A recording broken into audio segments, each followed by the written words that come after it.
and I am pleased that you have joined us this evening. This is a public meeting and you are part of the process. I encourage you to participate, ask questions, and share your thoughts. I want you to feel comfortable, and I will do everything that I can to make sure that your voice is heard. We do have several rules to help us proceed with the meeting, and I ask that you please keep them in mind.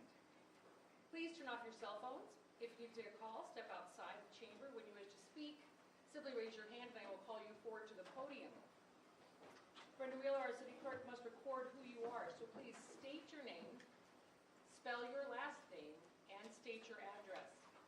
Keep your remarks brief, about 3 minutes, so that others have the opportunity to speak. And please direct your comments to either myself, City Council, or to our city staff. A copy of the Open Meetings Act has been posted by both exits, and we will begin this evening with the roll call of members. Banner? Present. Halton? Long? Here. Wolf? Here. Willis? Here. Clark? Here. Ledger? Yep. Heitel? Here. All members present. Thank you.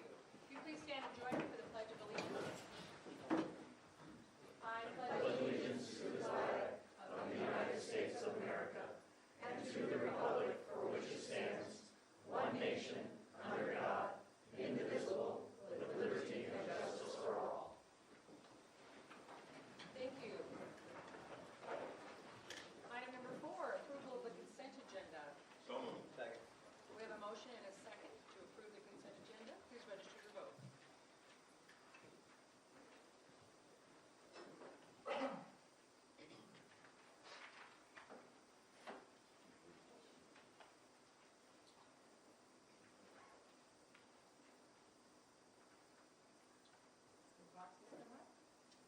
Okay.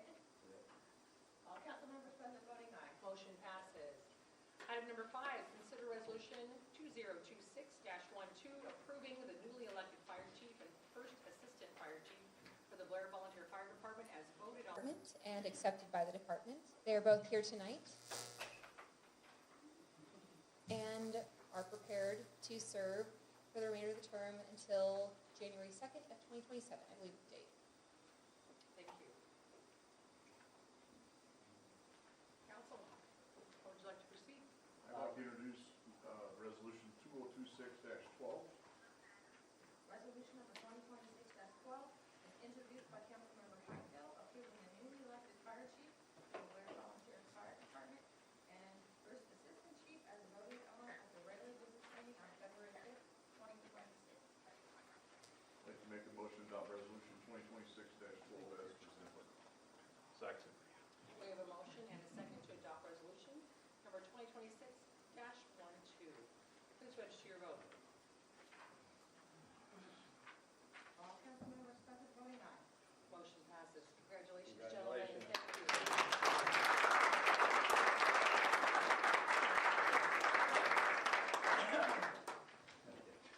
Item number 6, consider a motion authorizing the Blair Volunteer Fire Department to purchase an air gear dryer rack for $11,600. Rural Fire Board will reimburse for half the cost. Mr. Green. Thank you, Mayor. Good evening. Good evening, council members. Phil Green, City Administrator. On behalf of the fire department, they came to us this week requesting this piece of apparatus. As you can see on the second page of the attachment that's in Spark, this is basically a drying rack. And so obviously when they're out on a fire call, not necessarily emergency medical call, but on fire calls especially, they're in their gear for long periods of time, lots of sweat, moisture builds up on the inside of this apparatus. In the past, they've just brought them back and hung them up and let them air dry slowly over time. This is an air rack that blows air through the middle of the uniforms and helps dry them out, allows them to get back out in the field quicker with the same uniforms if necessary. And again, as the mayor had said, that they'd worked with the rural board to pay for half of this. The quote from Danco included 2 different items, and it was their choice which one of the ones they wanted to go with, which is why we marked accept on the one for $11,600, which is the Ram Air device, and reject the other one. So total amount, $11,600. We will be paying that up front, and then again, the city will get reimbursed half of that from rural fire. So Chief Ayton is here, if you have any questions for him. Otherwise, if you have any questions for me. Thank you. Thank you. Any comments from the public? Having none, how would council like to proceed? Well, we met on this as a fire and police committee and talked about it as something that the guys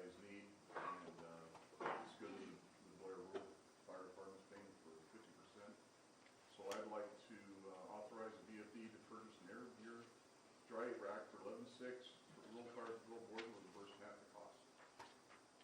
Second. We have a motion and a second to authorize the Blair Volunteer Fire Department to purchase the air gear dryer rack. Please register your vote. All council members present? State senator position in the Nebraska legislature. The current senator is Ben Hansen, as you know, from Blair here. He is term limited, and he can't run again, so he's endorsed me to take his place. District 16 consists of Washington County, Burke County, Cumming County, and part of Stanton County. And it's a large county. It's about 100 miles across that. I think I'm well qualified to have this position. I'm a lifetime Washington County resident. In fact, I'm a fifth generation Washington County resident. My great-great-grandpa came here in the 1860s before Blair even existed and bought farmland in and around Kenner, Nebraska. In fact, the land I live on right now is part of his original land purchase, so we've been around here for quite a long time. If you fast forward to about 100 years from the 1860s, about 1960s, I remember coming into Blair quite often. In fact, I'd bring eggs in with my grandma to one of the grocery stores, which is located where the police department is right now. I don't know if anybody remembers that or not. And then, you walk, to the end of the block, you go to the Five and Dime, the Ben Franklin store. I'd buy a little case of BBs then. You walk down to Scheffler's, and that was a great thing to do because try on the gloves, you bounce the basketballs and so forth. Could never afford to buy any of them, but it was always great to go to Scheffler's. And I have to meet my grandma again at the end of the block where the Washington County Bank was, which is now Fastwire. So things have changed in 100 years. A lot of things changed then. And the 50 or 55 years since then, it's changed again. And it continues to progress forward. I think you all deserve a lot of compliments for your leadership to help Blair continue to move forward. I guess I would like to be part of that leadership also to help Blair and Washington County move forward also. I think I'm uniquely qualified, having been here literally my entire life. I've run successful small businesses myself, and I've been on the board of directors of the Papio and Missouri River Natural Resources District for 2 different terms. So I've had a lot of experience in a lot of different areas, and I would be thrilled to be your state senator. But mostly what I'd like to know from you is that what challenges do you face here in the city of Blair that the state of Nebraska, the state legislature could help with? Are there laws that need to be changed? Are there laws that need to be added? Or what can the state of Nebraska, the state legislator, do to help you in your jobs as city council for the city of Blair? Is there anything that comes to mind at all that I can think on and work on in the future? Yes. One thing, during COVID, in 2020, during COVID, most states allowed municipalities, fire departments, other branches to do Zoom calls for meetings during their meetings. Right. And they were legitimate meetings, they could vote and do everything. Nebraska never did that. We're one of the only states that didn't do that. Did they give you a reason why not? It's not, it just has to be passed as a law. Okay. That's something So we can talk that would be something to work on because, sometimes we've got to travel. And I know when I travel, I would definitely, Yeah. try to Zoom in if I could. Right. And, participate, as well as you can, and usually you can do pretty good. Yeah, that's a good point. That was brought up even in our NRD meetings. There were Yeah. people out of town because And they you- had and jobs you also. wouldn't be able to do Zoom in on those either, Right. right? And so that's an excellent idea. We can talk about that later, but if I'm elected. But that's an excellent point. I would like to see that happen. So anything else that you can think of? All right. If anything else comes to mind, I won't take any more of your time, but I appreciate this time with you today, and I would appreciate your support.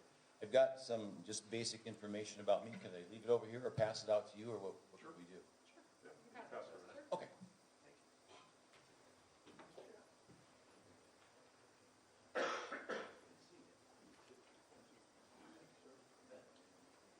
Do you have any questions about any position I have on different things? There's some contact information on that also, so please let me know. Thank you, Mr. Jeff. Item number 8, we have our library board annual report presented by board president Carson Noreen.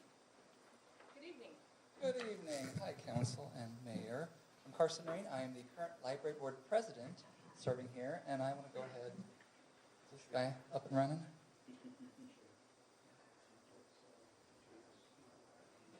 Got it. Awesome. Thank you. All right, I just want to go ahead and just go through briefly some highlights from this. This is the October 24 through September 25, our year. Finances for that, we had total revenue of 1.2 million, and our expenditures were just shy of $1 million there. So most of it from the city. Thank you so much for your support and your provision for our citizens. Yeah, that's about all I want to say about that right now. The things that I like to talk about are what actually happens in the library, what services we provide. Just to give you an update on our collection for this. The actual physical items that we have there, our librarians go through and they've added over 4,000 items in that last year, and weeded out over 5,000 items, so a total of nearly 40,000 items there. If I'm being completely honest, though, the next one is my favorite thing. I am an audiobook guy through Libby all the way, and so I shamelessly use my children's account because you can only reserve 3 books at a time, and I want 9. So, but yeah, so that is one of my favorite services, and the thing I love about that is librarians are really good about when you need something that is not in our library. We're a small town, I get it, but we love that about ourselves, but they can take us so much further, and so much further for our kids and our citizens, and so that's just one way to do that. So, golly, like close to 100,000 items there. As far as programs go, this is the fun stuff. If you've ever seen it, been to it, just read our newspaper in the summer, and you'll see this all over the place. What they provide, and something that's been kind of great is it's a highlight for our kids in the summer. School's out. I'm a teacher, so school's out. Kids can enjoy that. But you're noticing adult programs starting to just have a lot of those and start to boom. Total attendance is almost 10 grand, and so it's just a lot of people attending those programs. They put in all different kinds of stuff, be it games, be it activities, be it teaching, 3D printing, all the different things with our laser cutter. That kind of gets into our services. So beyond just actual libraries, there's so much more than books. And as a board, we talk about this, how we want to support our librarians and that. And this is just one of the awesome things of all the people at the library, the services they provide for us. I am amazed by how many number of card holders, just the sheer amount of people that are a part of, registered, and want to be active in our library. It's just amazing. The visits, I love, we have a counter there that actually tallies when people come through, and so that keeps us up to date. The reference transactions is very impressive. That is actually like person to person at the table, going through every year, someone interacting, a human touch that just shows you a service that you guys are allowing us as a city to provide. So thank you for that. And then, of course, beyond just the books that we have, if there is something that you need to get a hold of, these librarians will do it for you. And so that's what those interlibrary loan, ones that we borrowed or ones that we took in that we did not have as a library, but citizens wanted to get. And then the ones that we loaned out are other people that we have these resources that are valuable that they share those as well. And then, yeah, I love the bottom right corner. I'll draw you to that. And this is one of the fun things you get on your ticket if you ever borrow, is that they tell you how much you save each year, which is just something that my kids are baffled at when they see that. I don't hold the amount of money. I'm like, you guys, like that is what those books cost, and they're providing it. I always say, and we're providing that for you guys. And so thank you for that. But that's just a fun feature of that. That's not my slide. So thank you so much for that. Do you guys have any questions at all? I don't. Just to thank you, Carson, for your dedication, especially serving as president for the board, and Wendy, thank you to you for your leadership as our director. Very apparent that it's very well used. So Yes. thank you. And thank you for the good hire in the last year. We as a board love it. And so, anyway, thank you so much for your time, you guys. Thank you. Item number 9, we have a presentation from Strong Towns on the approach to land use and finance using value per acre, emphasizing how this approach can be used during the comprehensive planning process. Mr. Loftus, good evening. Hi, Mayor and Council. Setting up my notes here. It's for your benefit that I follow my notes, otherwise I'm prone to ramble. I'm Jake with Strong Towns. I co-lead the local conversation group here in Blair. At Strong Towns, we talk about how we can make cities safe, livable, and financially solvent. That's one thing that we talk about all the time in our group. I have a slideshow. Jake, real quick, last name and address if you would. LOFTIS, 2129 Park Street. Thank you. All right. Well, we're a local conversation, so when we talk about local things, we're not talking about national politics. We're talking about local issues. It's a conversation. It's not Facebook comments, rage bait, battle, or anything like that. We're talking about local things, We don't just complain about things, we want to take action. So that's what our group is all about. Tonight I'm going to be talking to you about redefining success. And we're going to talk about that by doing something in Strong Towns that we call doing the math. And we're doing the math so we can have an honest conversation about growth and development in our city. So this is kind of the Strong Towns approach. It's not necessarily a list of things to do. It's more about how do we think. And rather than going through all of it, that's not necessarily what this presentation is about, but I just wanted to say that I'm going to touch on all of these things during our presentation today, but we're really focusing in on doing the math. So that's really where we're going to spend most of our time. But first I want to tell you a story. This is actually from a scene from a movie. If you've seen this movie, this is Moneyball. It's a story about the Oakland A's. They're a team that doesn't have much money. Every year they get their best talent robbed by teams with big money like the Yankees. And they're at this table. He's at this table with all his scouts. And the scouts are trying to solve the problem. How do we replace all these players that we've lost? And they're talking about things like how smooth a person's swing is, what are they like in the locker room, what do they look like. But the GM, played by Brad Pitt, is asking a different question. So he's asking the question, how do we get wins when we can't afford the players that everybody else wants? How are we going to win with players when we can't play the same game that they're playing? And so they decide to redefine the problem, and what they end up doing is getting undervalued players who are okay, but they have one stat that's really great. They get on base a lot. They get on base. And by building their team this way, by getting these undervalued players on their team who fit that stat, they are able to go on a 20-game winning streak. They're in the 2002 World Series. It's a great movie. I recommend. But this is kind of how this applies to what we're talking about. Is we cannot just rely on what seems right or looks good in our town. And so what I'm going to talk about when we talk about doing the math is we're going to talk about how can we measure like in the baseball, they're measuring stats on players. How do we do that with our town, with our parcels, with our properties, with the buildings, with the developments that we have in our town? How do we measure that? So first of all, we have to be able to compare things apples to apples. And so the way we understand how to do this, we do this all the time with cars. Right here in this slide, we see 3 cars. That's how many miles they can go on a tank of gas, right? While that might be really good information, it doesn't tell us anything about their efficiency or their operating cost, how much it's going to cost you to carry that vehicle. So that's why when we are shopping for vehicles, we talk about miles per gallon, right? This is what we do with measuring efficiency in cars. How many resources do they use up?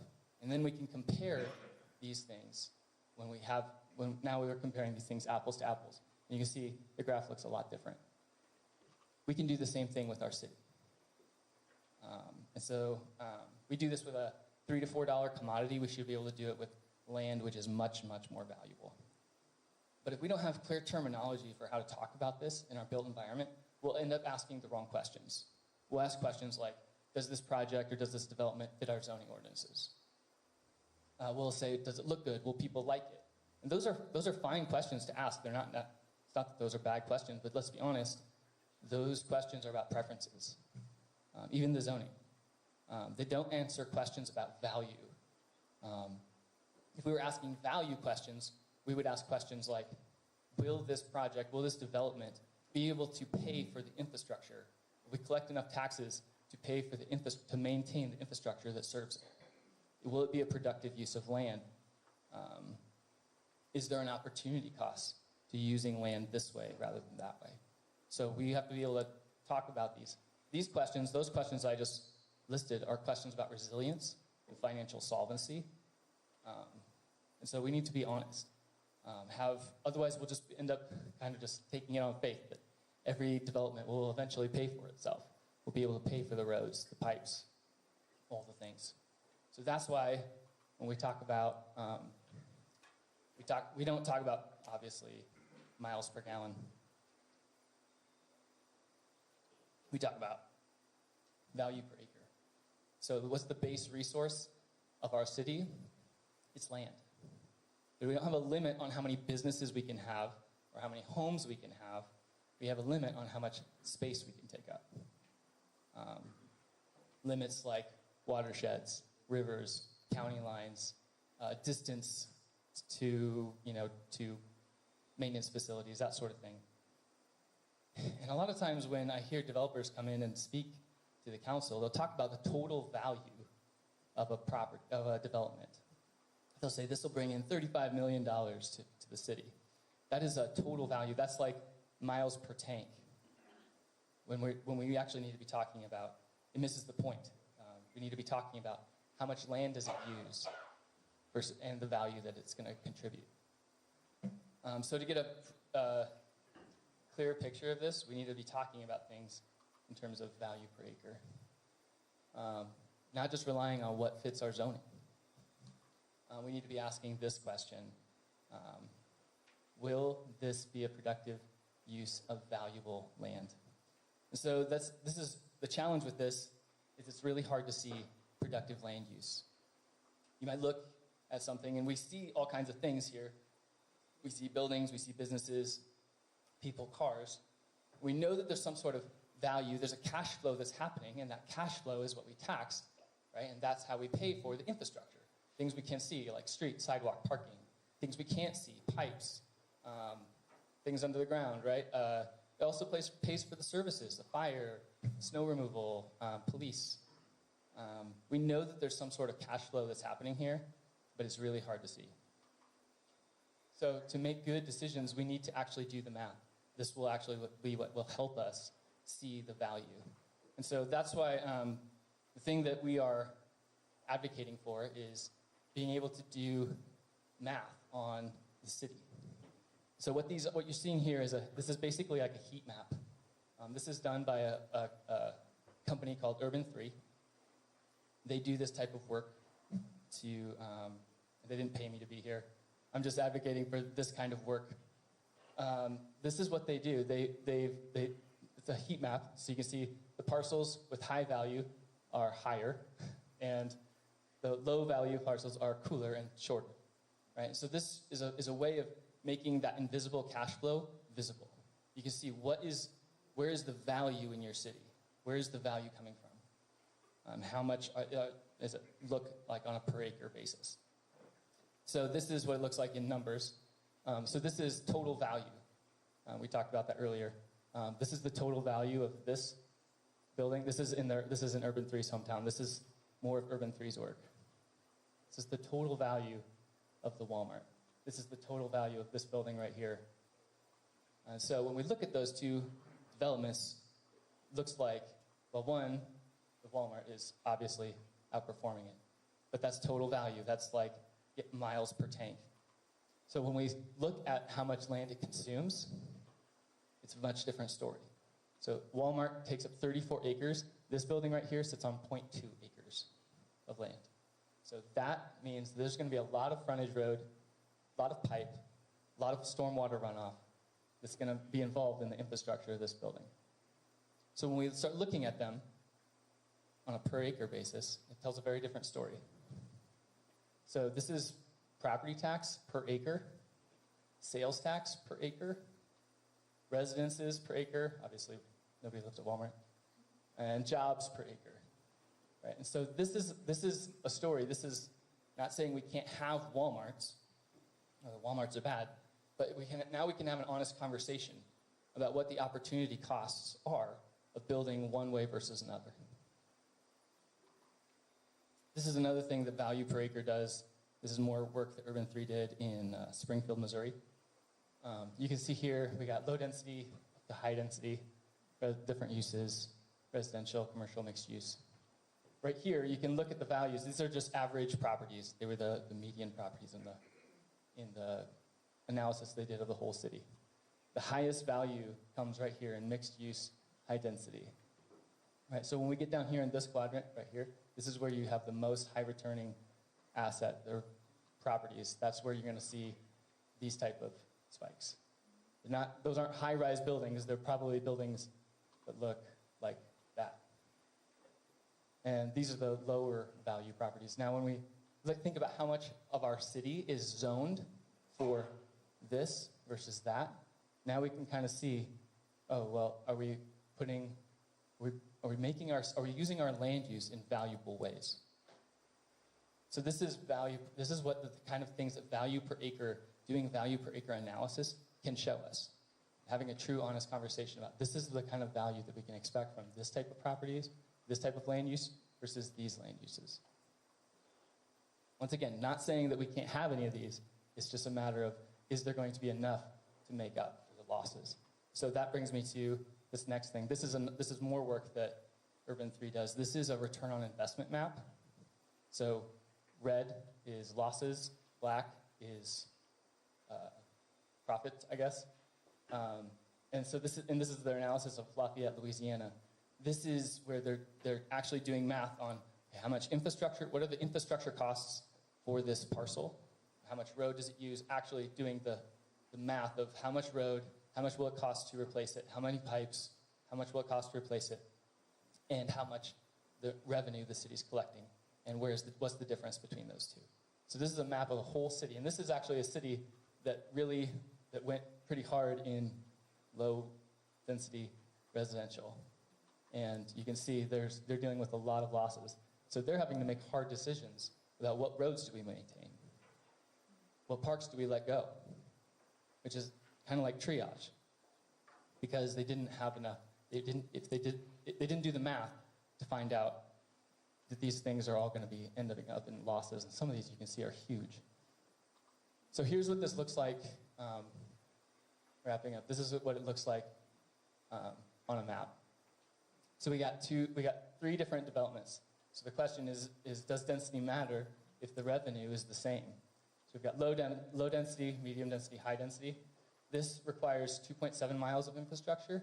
This one 2, this one less than 1 mile of infrastructure. And so and on a budget, this would look like we're doing okay. But when we look at the return on investment, how much is it going to cost? How much are we going to have to put away to replace all 2.7 miles of infrastructure eventually? This is what Urban 3's work comes in really valuable, is it shows this is what you can expect from this parcel. This is, obviously, these aren't ours. This is just an example. You can see the only one that really returns a significant investment is high density. So if we were to build 2, a low density and a medium density, we'd feel like it was going really well. It would look great, but what would happen eventually is, and it wouldn't affect our budget until we need to start replacing things. And then we would realize we don't have enough to cover. If we built one of these and one of these, we would need to have at least 2 high density developments to cover the cost. So this is just a picture that shows they can do it across the whole city. And that leads me to my wrap up here.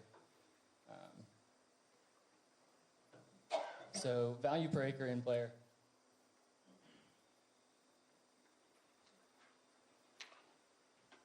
We actually have started doing some ourselves. Not the return on investment. We don't have the technical knowledge, and we definitely can't make the 3D maps. But Brian is going to be presenting at the next council meeting some of the things we found, where we just do some math and look at how much land does this parcel use up, how much is it paying in property taxes, public information, and we just do a math equation. And then we can start comparing, where is the value? Like what places are high value areas compared to others? And once again, this isn't to blame and shame, it's to be honest. Be like, this is what this is like. And so tying this back to the Moneyball example, right? We don't necessarily need to be chasing home run type of developments, waiting for a large scale investor or developer to come in and save us. The idea is that we can win with lots of base hits if we're doing the math to find out what developments are getting on base, if that makes sense. If we think that if we do this, we can make land decisions with this type of information, that will allow us to, I guess, find higher value, more productive, and create a culture of resilience. in our city, where we won't have to make budget decisions like we can't build this park project that we want to because we have to hire policemen, which we should definitely hire policemen. I'm not saying that, but we shouldn't. We definitely should. But now we have to say no to the things that we want, because if we're not making the choices that are actually putting us in places where we're making a profit, or rather not taking losses. And so this is why this type of information is valuable. Thank you. Brian will be here at the next meeting. He'll do more math for you, actual math. I'm not a math person, so he's doing that one. So thank you again. Thank you, Jake. Mr. Loftus? Yeah. A couple of observations. I think that your presentation, at least I felt, overlooked a very basic assumption that we don't own this land. As a city council, we're just kind of making guidance of what types of things the land can be used for. It's up to the property owner to decide whether he wants to build a high density or a lower density, depending on what their feeling of the value of the land is. That's an interesting proposition, but I don't think that it really is an apples and oranges to oranges comparison to the Moneyball analogy, because a team owns the whole budget, the property, and in a sense they own the players to contract. The city doesn't own land. No. Wow. No. That's not it wouldn't be about, but you do decide use based on density. You have, then in your code, you decide when it's zoned, it's low density, medium density, high density. And if it's commercial, it's mixed use. Those things are all dictated in zoning. And you can add and subtract. Those are made up rules that you can add and subtract to. So if you are seeing something that is not producing value, you can change your zoning code to allow it or not allow it. Does that make sense? Now I understand, like, it's not exactly like you're not developing this and you're not making it happen, but you do decide on how it is used. And so when you zone a certain way, that may have cost implications. I have a problem with how that might affect the property owner, telling them we're zoning this land and restricting how you can value it based on how profitable it is to us. Well, you can change it. But that's how it is right now on the books. That's the zoning code that you currently have. Right. Is zoning by use. You can change to a different type of zoning code, like a form-based code. But right now, you have a use-based code that already dictates that. And if I was a developer and I wanted to build high-density, high-value properties, which most of the city, I wouldn't be allowed to. That's already happened. I think what Mr. Loftus is saying too, as we go forward with our comprehensive plan, which needs to be done. Because how old is our current comprehensive plan? 10 years. 10 years. So as we go forward with that, be cognizant of these things that Jake's bringing up, just as we start to do our new comprehensive plan. And you can hire Urban 3, either as a subcontractor of whoever you decide to go with, to do this type of analysis for you. It's really hard, we found. It's not easy to do it all. You can put it all in a spreadsheet, but it won't look like those maps. And that's the value of what they can do. And they can do a return on investment to see, okay, well, once again, it's not to say you're not pulling your weight, but it is a matter of land use decisions. So we can see we really need to upzone here because we need more higher productive value from this part of the city because we have so many losses over here. And so those are the type of informed decisions that if you don't have that, you're just taking on faith that it's probably going to work out. And maybe it will, but chances are, depending on how you zone, it may not. Thank you. Thank you. And Mayor, if I could, just real quick, just to add a couple comments. Number one, you're exactly right. I'll have more comments at the very end about the comprehensive plan. We're very, very early in this process of moving forward with having a new comprehensive plan put together. I just want to publicly thank Jake and Brian Knutson and their leadership for the Blair Strong Towns. They meet twice a month over at the library on Monday nights oftentimes. And I go to as many of those meetings as I can, simply because they're having a lot of these hard conversations that I think are worthwhile to have. Now, both of those guys need to realize they're going to be on my short list when it comes to, being very involved in this comprehensive plan as well. But it's helpful, I think, as a community to begin to have some of these conversations, knowing, though, that we don't dictate a lot of the things that people sometimes think that we dictate. We're there to help. But we're also there to recruit really good developers and try to do some enticing things and things that are interesting and ultimately things that are really good for the community. So thank you for the opportunity. They requested to do this. We broke it up into 2 different sessions, so you can thank me for not having the whole half-hour presentation. But like Jake said, Brian will be here next council meeting for the follow-up. Thank you. Thank you. Item number 10, consider a motion authorizing staff to seek removal of industrial tract designation of 8 parcels in the county industrial tract under Nebraska revised statute 13-1111 and 13-1121. Mr. Blair.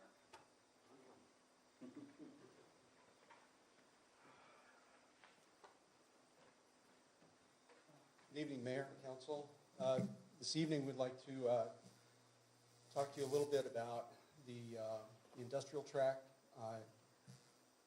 around the biocampus, and just a little bit of history, going back to 1960-ish.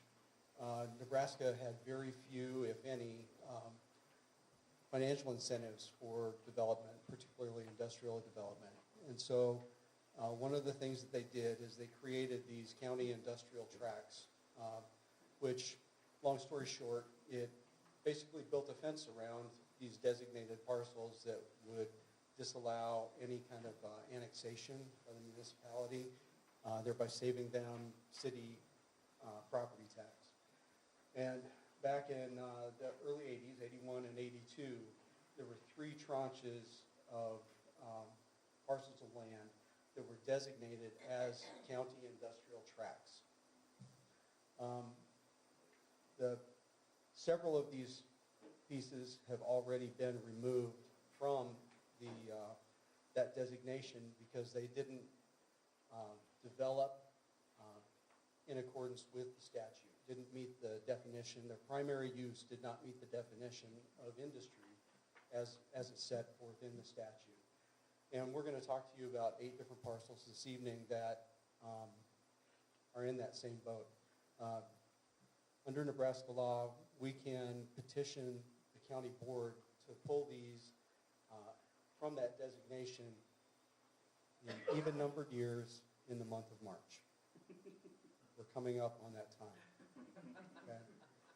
And so I'm going to walk you through here real quick. So just, again, high level, we have 8 parcels that we're going to ask you to authorize us to go forward with. We don't think that they meet the definition of industry. Their primary use does not meet that definition. The reason is sometime in the future, this body may choose to expand our boundaries, and we can't do it that way right now. And we've gone through these. These are ones that we really believe that don't meet the definition. And I've already made this point, so I'm going to pass on. All right. Again, the criteria is primary use. There's 2 criteria. The primary use has an industrial character, and secondly, another use is, and we have Proforms, PFI. They do some screen printing and promotional products. The old Monsanto building is right here, which is currently vacant and has been vacant for about 10 years. McKinnis Roofing, Gerholt Concrete, and then the 3 ag parcels I was talking to you about with Food Liner. Going through them in that order, MAC, their primary use is billing solutions, customer management software, data processing. None of those primary uses meet the industrial definition. PFI does custom form creation and printing. Those don't meet that industrial use either.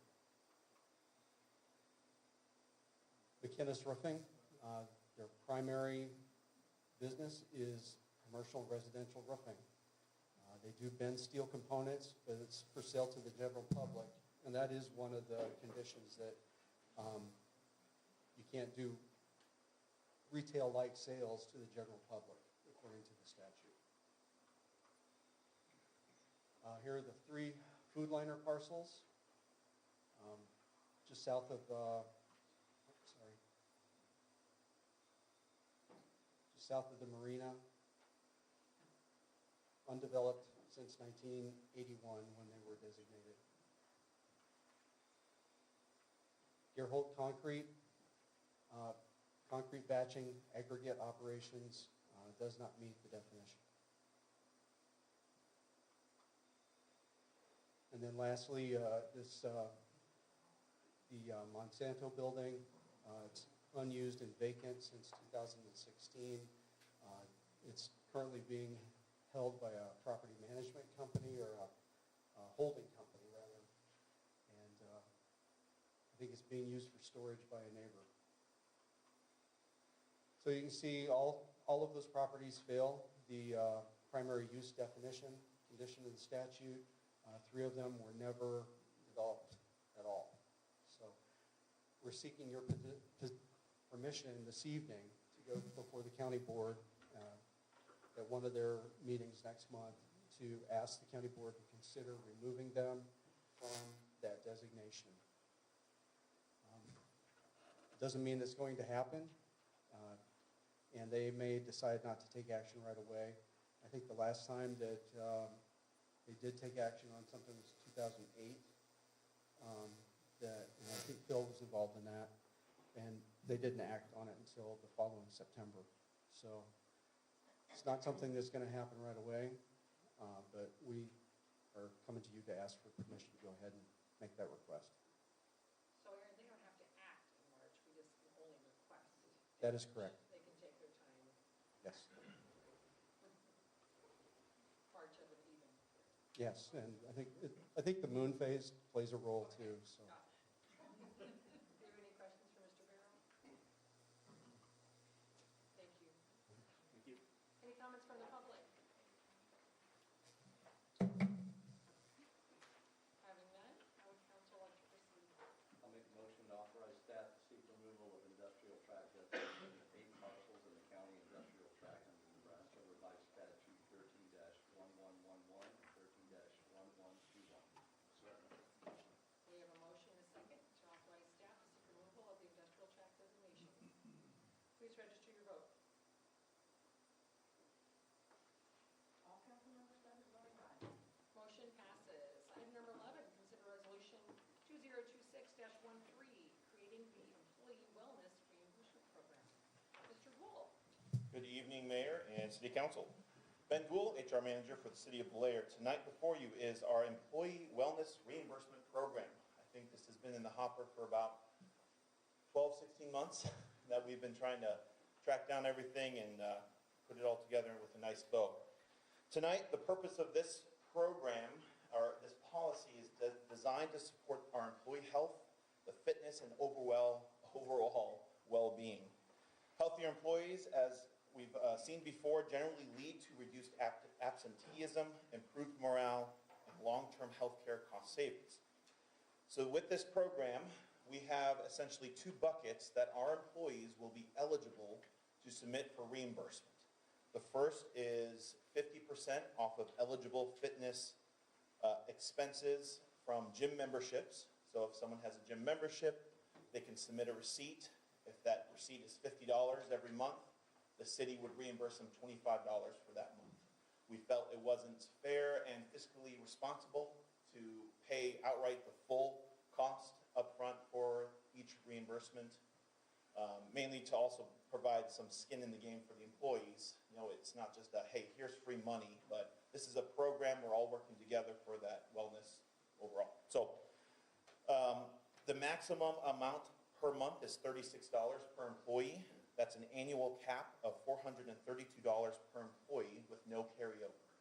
So how we got to those figures is using the $35,000 the City Council approved this last budget for this line item for employee wellness benefits. I took that 35,000, divided it by 80 employees. We don't currently have 80 employees. We're slightly below that, but knowing our gaps in the water plant and police department that we're going to be filling, we took 80 employees.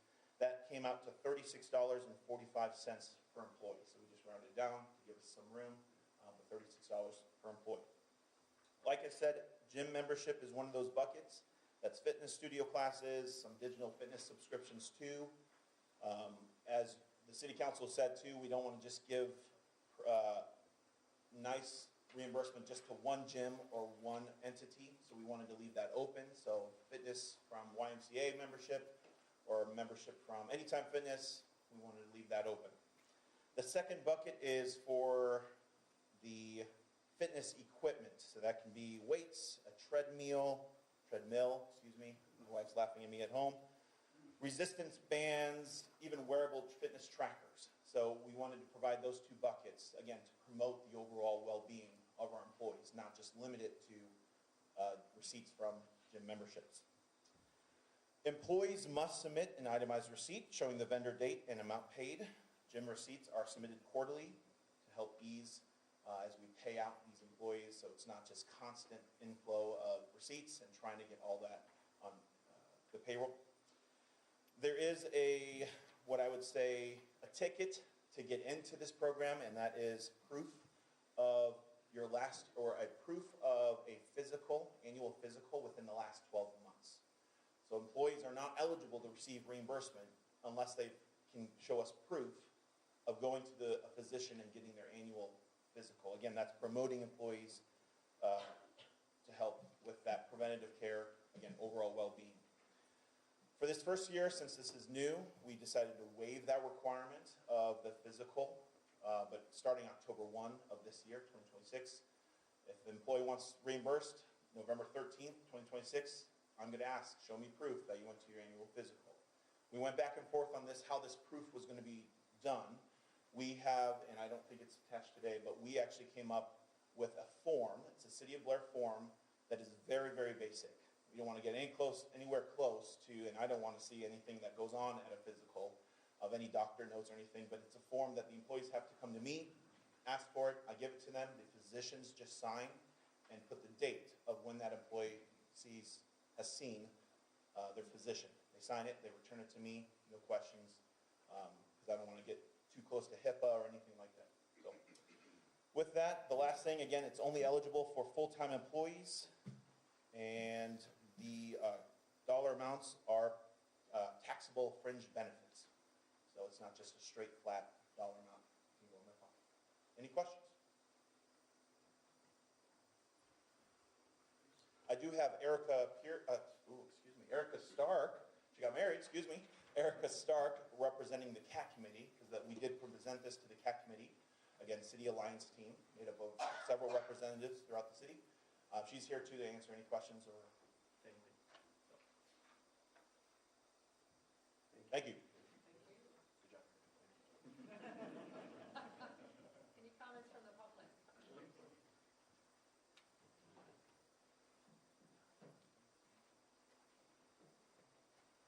Sean Cooper, COOPER, 2300 College Drive. I just have a question regarding the reimbursement on equipment. You said 50% for gyms. How are you going to determine who gets what on equipment? I mean, somebody might buy $25 worth of, resistance bands, and somebody else might buy $1,000 worth of weightlifting equipment. Yeah, great question. Great question, yeah, and I apologize, I didn't clarify that. So the 50% is on both gym memberships as well as the equipment. So if someone comes to me and says, I bought an Apple Watch to help with my fitness, it costs $500, we would reimburse them for $250. Again, the cap of $432 is the cap, whether that's a gym membership or a trackable fitness band or treadmill, mill. So if an employee comes to us and purchases a large dollar item for their home gym and it costs $800, I'm going to reimburse them $400. They only have $32 left for that fiscal year to get reimbursed for something. So again, the cap is capped. We're paying any receipt that comes in, it's 50%. So I apologize for not clarifying. Yeah. Thank you. Any other comments from the public? Having none. Finance Committee. We met on this, as well as had the opportunity to sit in with the CAT team meetings. Feel that it is a very, very beneficial thing, as Ben had mentioned, for the morale and the well-being of our employees, which is what we really want to see. We feel it's a fair amount, gives them flexibility to go to any gym that they want to, or if they want to stay at home and do home fitness, it gives them that flexibility. So if no one has any questions, I'd like to introduce Resolution 2026-13. Resolution number 2026-13, introduced by Councilmember Clark, creating an employee wellness reimbursement program. Make a motion to adopt Resolution 2026-13 as presented. We have a motion and a second to adopt resolution number 2026-13. Please register your vote.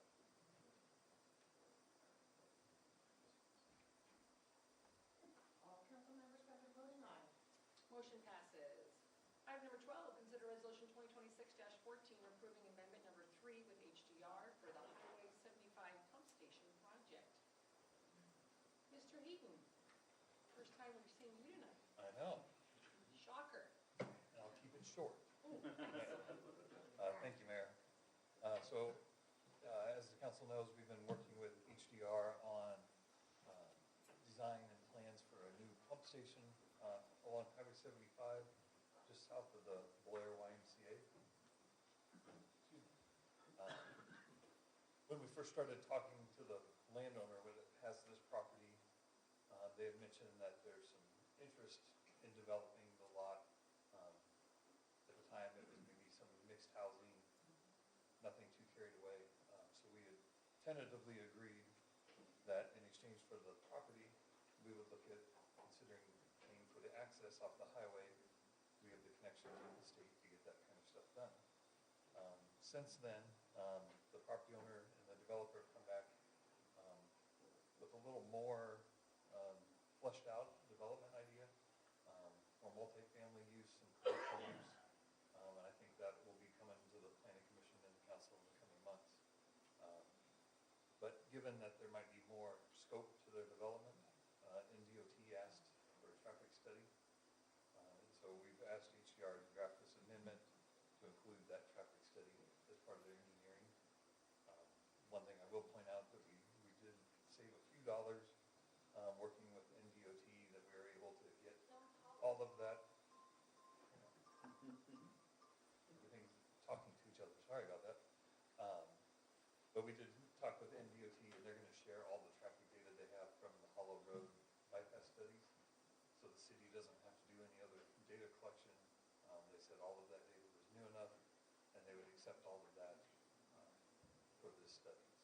So HDR will just be using that data and be able to have a study back to us within 8 weeks.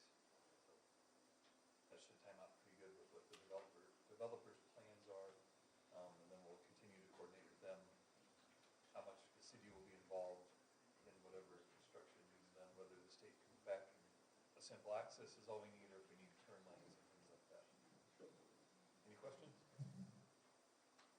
thank you. Thanks.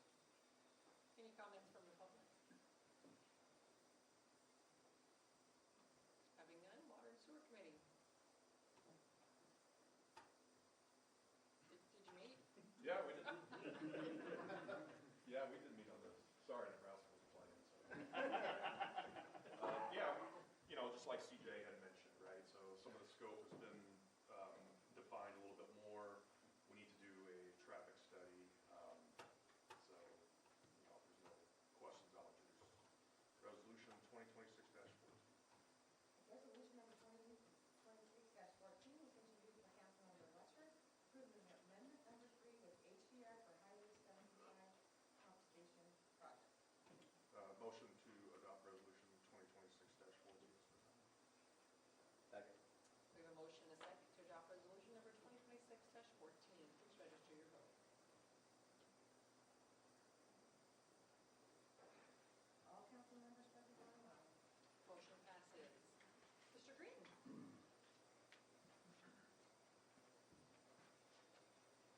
you, Mayor. Minute left, down by 7. So. It's never good. Just a couple things to bring to your attention. Number one, the BSNA implementation continues to go well.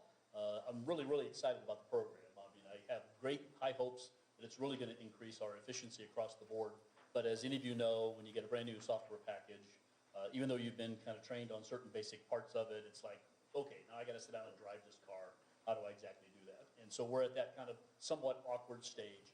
But I am working really hard with all of our department leaders to acknowledge that right up front. I want them to acknowledge that there's the pain points that they have to work themselves through. So in fact, at every one of our weekly staff meetings, we go around the room, everyone talks about what they're particularly working on, what dragon they're going to slay this week, if you will, to kind of get past that and learn to use that program a little bit better. But we're in the middle of the grind, but we're learning weekly, we're growing weekly, and so all of that's really good. And again, the capabilities of the software just far outnumber what we had before.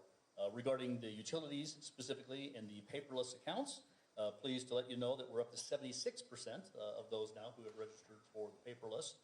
So that's exciting, and I continue to hear, every day somebody comes in and doesn't want to have to continue to pay for receiving an invoice at home. So that's good news. I want to share with you a little bit of progress on our planning efforts. It's back to what the mayor had talked about before with our comprehensive plan. And these are all things that we had talked about in this year's budget, all been planned for, but now it's time for us to move forward with. So Aaron brought up the city's website. If you actually go to the main homepage and then you would go down into the departments for Public Works, this is one of the pages that comes off of the Public Works area. We've created a new one that's called, over on the left side, Open City Solicitations. So this is kind of a landing page that we will always use. Now, one of the things that I'm excited about is the fact that we're trying to put in place some procedures that we will continue to use even going forward after these particular plans right now. It's not uncommon that CJ's needs to solicit some bids for a particular project that needs to be done. Now, we're going to be beginning to get our vendors used to having one place that they can always go look at. And what we've signed up for is a software package called Beacon that is kind of a lighthouse beacon that is a place that people can see and know about. It's fairly well known nationally. It's a place where various contractors can go and register for the kind of services that they have to offer.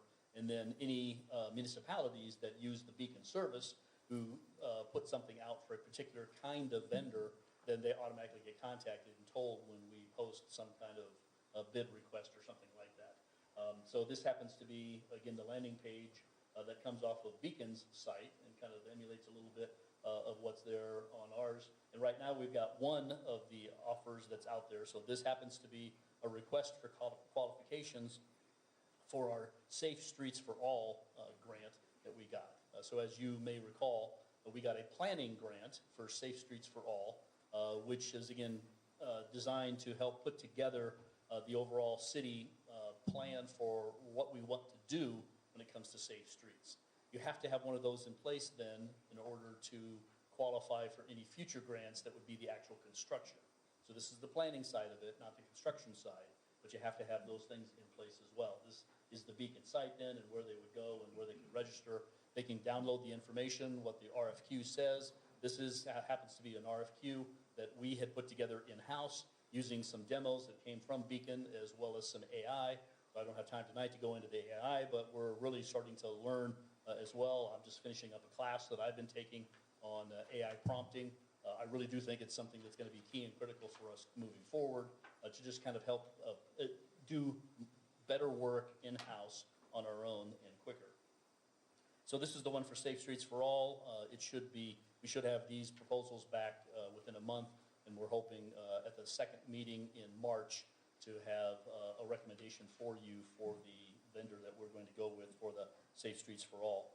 We also talked earlier tonight, though, about the request for qualifications for the comprehensive plan. Again, it's been 10 years since we've done that. Oftentimes, what you do is you request qualifications. Basically, if you're a firm that's qualified to be able to work with a community to lead them through a comprehensive plan proposal, then submit this statement of qualifications, they call it an SOQ, and they submit basically a packet that says, well, here's our qualifications as a firm, here's the individuals that we would have work on your particular team. You've already told us in your RFQ kind of a general scope of work that needs to be done, so here is how we would attack that. Here's maybe a recommended timeline that we would put together going forward, but it doesn't have any pricing in it. Basically, they're laying out their qualifications, and then you ultimately grade all of those based on some metrics that are put together, and they need to be kind of established metrics. You grade all of those, and then ultimately you invite generally 3 to 5 different firms to come in and do an actual in-person interview. We're planning to do that with this. It's the same process that we did 10 years ago when we last did a comprehensive plan. A little bit of a twist, though, on it. We're going to be getting this one out, posted either tonight or tomorrow morning, the RFQ for the comprehensive plan. They'll have until March 6th to get their SOQ back into us. We'll do that initial review with a committee that I'll work with the mayor on to put together to finalize those final 3 firms that we want to invite to come do an actual interview. And our plan is to make this process and this whole comprehensive approach, plan approach, as public as we can. And so we're planning the next 5th Tuesday, which happens to be March 31st, to be a night where we're going to, and we're inviting the citizens to come interview 3 of these different firms. All of them will have an hour time slot. They'll probably do about a 30-minute presentation, 15 minutes for some questions from you and from others, 15-minute transition until the next one gets up. And so the citizens will have an opportunity to come hear from these 3 different firms. And then the first meeting in April, which will be April 14th, will be an opportunity to take testimony from maybe the citizens that came to that night. They can share their opinions, and then you'll have an opportunity to vote that night and select the one firm that we're going to go forward with for the comprehensive plan. We anticipate that it's a 12 to 18-month process to do this comprehensive plan. Lots of public meetings, lots of public input. It will be the great opportunity for citizens to express themselves as far as what they want to see Blair be like 10, 15, 20 years from now, which is what a comprehensive plan covers. So very excited that we're continuing to move forward then with that. This last year was kind of a year of transition for software, other issues that we were getting up and going. This coming year is going to continue to be a year of planning and just kind of laying that groundwork for what Blair's going to look like in the days to come. So excited about that and excited about this new tool that we have available to us. We'll keep you posted on that, and I'll keep you posted as far as Mayor and I working then, because one of the things we'll have to do is put together a steering committee that will work regularly then with our consultant as we move through that process. But lots of public meetings, public online surveys, all kinds of things like that for people to be sharing their opinions and thoughts on. Any questions that you have for me?